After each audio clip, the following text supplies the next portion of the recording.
Hello दोस्त, welcome to my new YouTube channel life study coaching में आपका स्वागत है।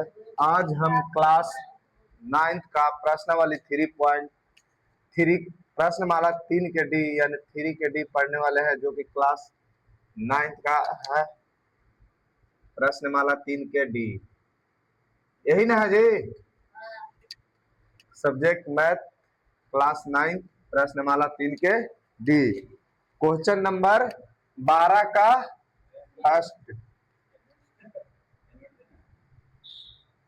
12 के फर्स्ट यानी 12 का पहला क्वेश्चन का आज इस वीडियो में हम सोल्व करने वाले हैं, ठीक ना।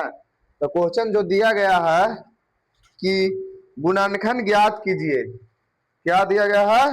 गुणनखंड ज्ञात कीजिए। क्वेश्चन दिया गया है गुणनखंड ज्ञात कीजिए। तो पहला जो गुणनखंड दिया गया है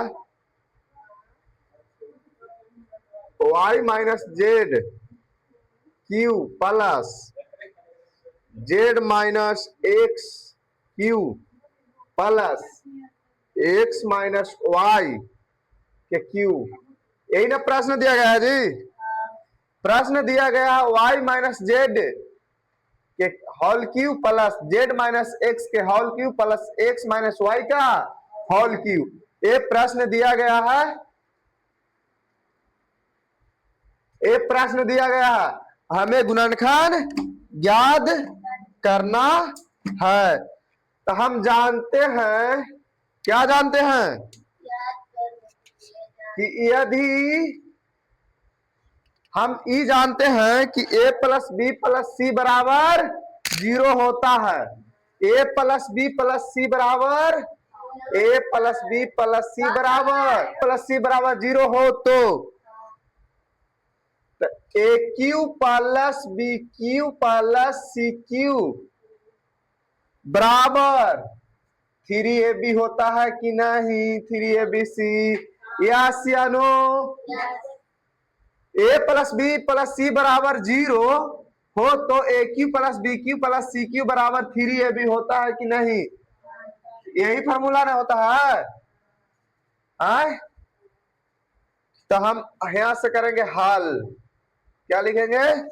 हल लिखेंगे। प्रश्न दिया गया है y माइनस जेड के whole cube plus Z minus X का whole cube plus X minus Y का होल क्यू। ये हमको प्रश्न दिया गया है। अब इसको हमको गुणनखंड याद करना है। तो हम ए बराबर ए का मान निकालेंगे, फिर बी का मान बैठाएंगे, फिर सी का मान निकालेंगे। यानी कि सबको पहले मान निकालेंगे। तो माना कि ए बराबर हम क्या मानेंगे? तो इसको ए बराबर मान लेंगे, इसको बी मान लेंगे, इसको सी मान लेंगे। तो ए बराबर हम y माइनस जेड मान सकते हैं। y बराबर जेड y बराबर ए बराबर y माइनस जेड, सॉरी ए बराबर y माइनस जेड। उसी तरीका से हम b बराबर मान सकते हैं जेड माइनस एक्स। उसी तरीका से c बराबर हम मान सकते हैं x माइनस वाई। मान सकते हैं कि ना मान सकते हैं? तो जब हमको पता है कि a plus B plus C बराबर क्या होता है? y minus Z plus Z minus X plus X minus Y.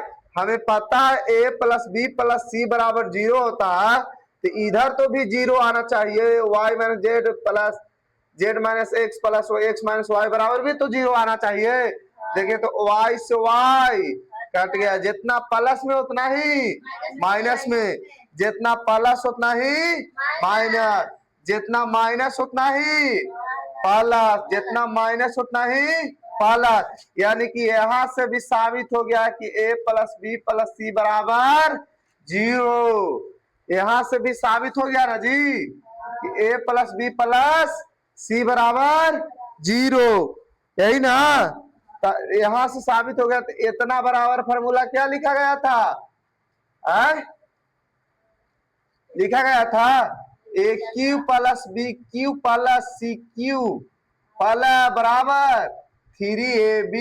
अब इधर आ जाइए, यही फॉर्मूला ना था। तब यहां से हम ए क्यू, तो इसको मान सकते हैं y माइनस जेड का होल क्यू प्लस बी में, अब बी में आ जाइए जेड माइनस एक्स का होल क्यू प्लस वाई, तो एक्स माइनस वाई का होल क्यू बराबर 3ab है ना। तो 3ab में तो 3 गुना ए में, तो ए में मान सकते हैं y minus Z plus, sorry plus नहीं ए बी सी ना, तो बी सी, इसको मान सकते हैं जेड माइनस एक्स, अब इसको मान सकते हैं एक्स माइनस वाई, क्या है कि ए भी गुना है, बी भी गुना है और सी भी गुना, तो तीनों के हम आपस में क्या कर दिए, गुना कर दिए, गुना कर दिए, ठीक ना। तो 3 गुना क्या होगा, यानी कि फाइनल आंसर यही है 3 into Y minus Z into Z minus X into X minus Y, ये मेरा फाइनल आंसर हो गया। समझ में आ गया सभी को? ठीक है।